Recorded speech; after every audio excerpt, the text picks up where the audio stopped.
tiene que ser transversal, tiene que contar con una estructura integral. Y trabajamos arduamente en este tema, trabajamos mucho con socialización.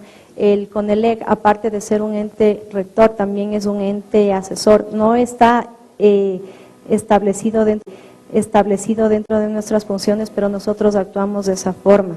Acompañamos íntegramente a los proyectos desde su prefactibilidad hasta el cierre. Entonces, prácticamente tenemos un técnico específico ligado a todo el proceso y nos ha dado excelentes resultados.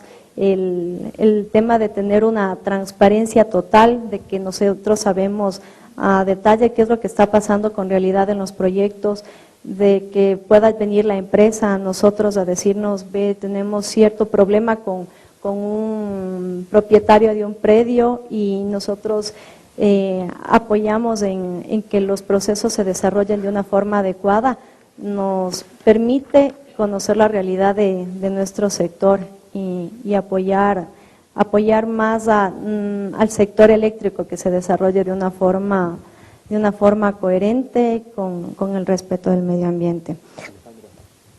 Ya. Bueno, para terminar, tal vez sí tenemos muchas cosas en que mejorar, estamos metidos en el mejoramiento continuo, estamos estableciendo estrategias para eso. Entonces, tenemos que trabajar más en planificación, es algo que estamos convencidos en la planificación, integrando la parte técnica con la parte socioambiental, que es en cierto punto una pequeña debilidad.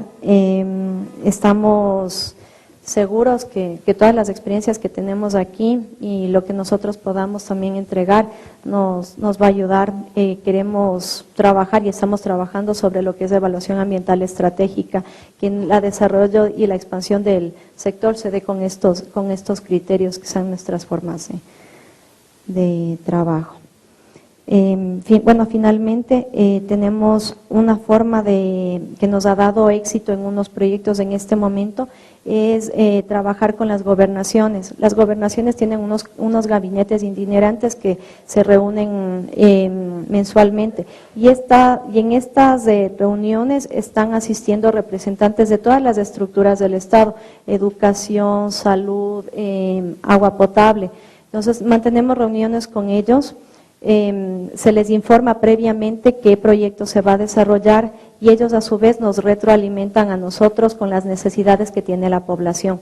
De esa forma nosotros les decimos, para nosotros es claro que la energía es desarrollo y vendemos eso a todo proyecto que vamos. Entonces nos aseguramos que la población donde se va a desarrollar un proyecto esté bien servido, que no tengamos problemas de ese tipo porque se convierten en cierto momento en barreras, y asegurar que lo que son responsabilidades del Estado con lo que es educación, vialidad, agua potable, salud, ya se encarguen estas autoridades regionales en sus áreas pertinentes en suplir a esos aspectos que son deficitarios en las poblaciones donde se desarrollan proyectos eléctricos.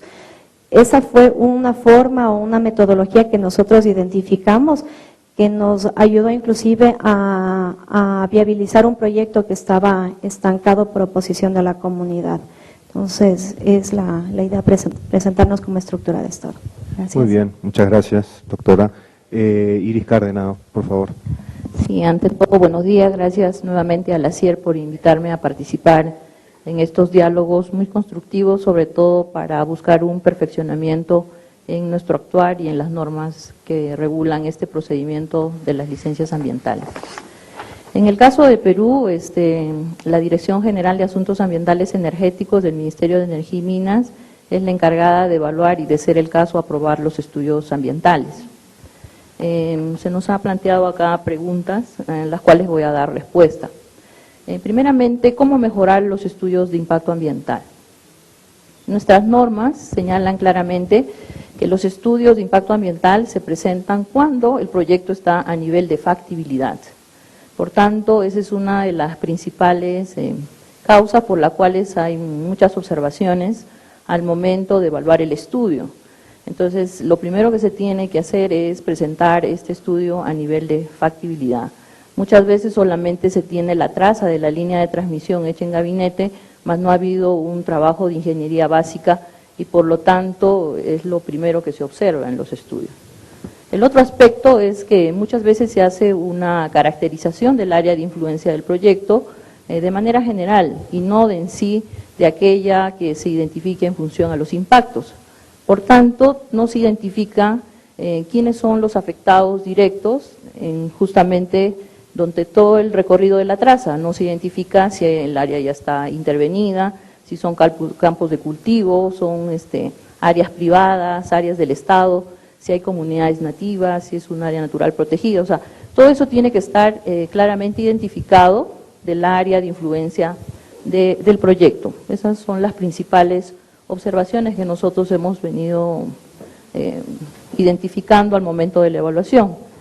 Por ello se está proponiendo, si bien en el Perú tenemos términos de referencia genéricos que lo ha dado la nueva regulación del sistema de evaluación de impacto ambiental para todo tipo de proyectos, lo que estamos haciendo en el Ministerio es elaborar términos de referencia específicos por cada tipo de proyecto.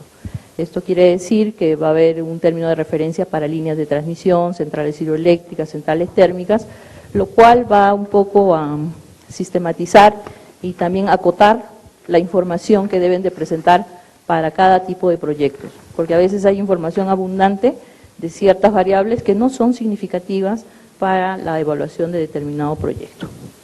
En el otro aspecto, sobre la categorización de los estudios, de acuerdo al reglamento actual que tenemos de protección ambiental que se dio en el año 94, estaba más relacionado con la ley de concesiones eléctricas. Y en se señala que todo aquel proyecto que requiera concesión tiene que presentar un estudio de impacto ambiental. Sin embargo, con las variaciones de la regulación ambiental que ya hay de carácter nacional, tenemos que adecuar ese reglamento. Y se va a adecuar en función a los impactos. Entonces, por ejemplo, si un impacto es poco significativo, van a presentar una declaración de impacto ambiental. Si son moderados, un estudio de impacto ambiental semidetallado. Y son altamente significativos, es un estudio de impacto ambiental detallado.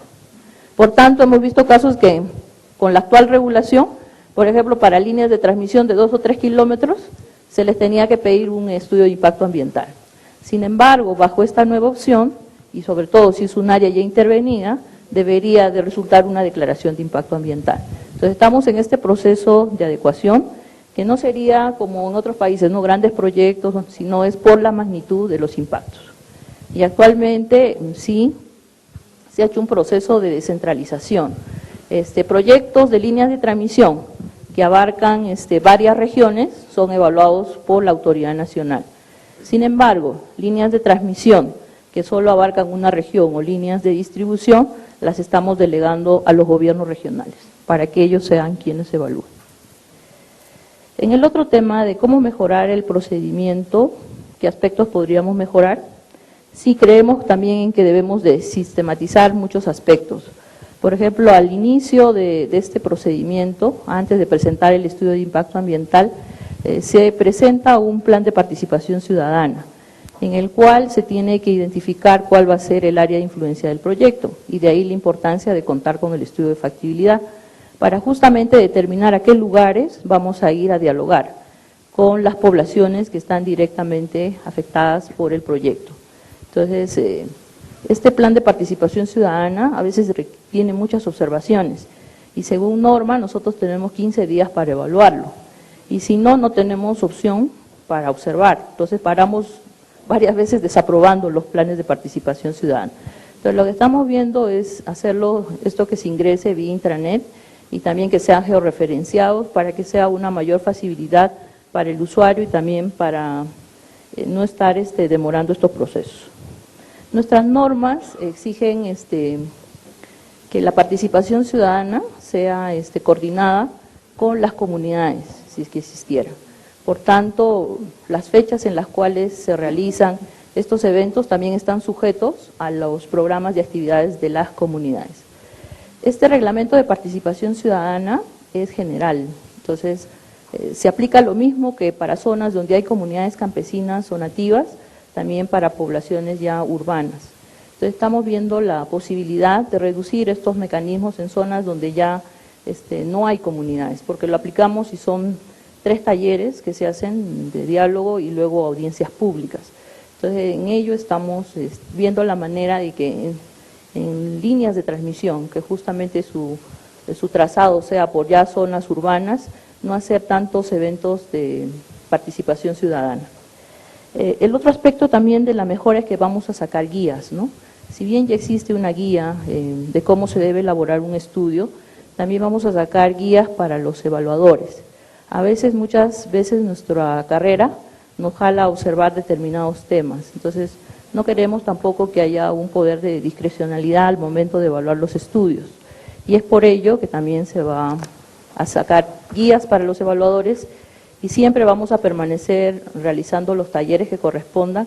También hay muchas que son de forma, pero que no podemos evitar de observarlas porque justamente tenemos que cumplir las normas. Por ejemplo, ingresan planos sin firmas, o los compromisos que asumen en los planes de manejo ambiental no son compromisos, sino recomendaciones. Me imagino que la consultora recomienda a la empresa, pero la empresa lo envía así al ministerio y por tanto no hay un compromiso de la medida de mitigación. Esos son entre uno de los ejemplos que les menciono. Pero por ello, creo que deberían de revisarlo antes de presentar al ministerio para así poder evitar esos idas y vueltas en las observaciones. Un tema importante también es el tema de los resúmenes ejecutivos. Todo estudio de impacto ambiental tiene un resumen ejecutivo, el cual tiene que ser redactado de manera sencilla y para que lo entiendan personas que no son expertas en el tema. Entonces, esa aprobación también está tomando mucho tiempo. Es por ello que en los términos de referencia que estamos elaborando, también se está identificando claramente qué debe de componer o qué variables deben de señalar en este resumen ejecutivo. En cuanto a la compensación en el Perú se rige por el tema del Código Civil, es un acuerdo de partes por cual las personas se ponen de acuerdo en un monto a transar. Esto significa que hay que pagar el valor del uso del terreno, pero también el lucro cesante o lo que dejaría de percibir el usuario de ese terreno por justamente conceder para su uso para otros fines.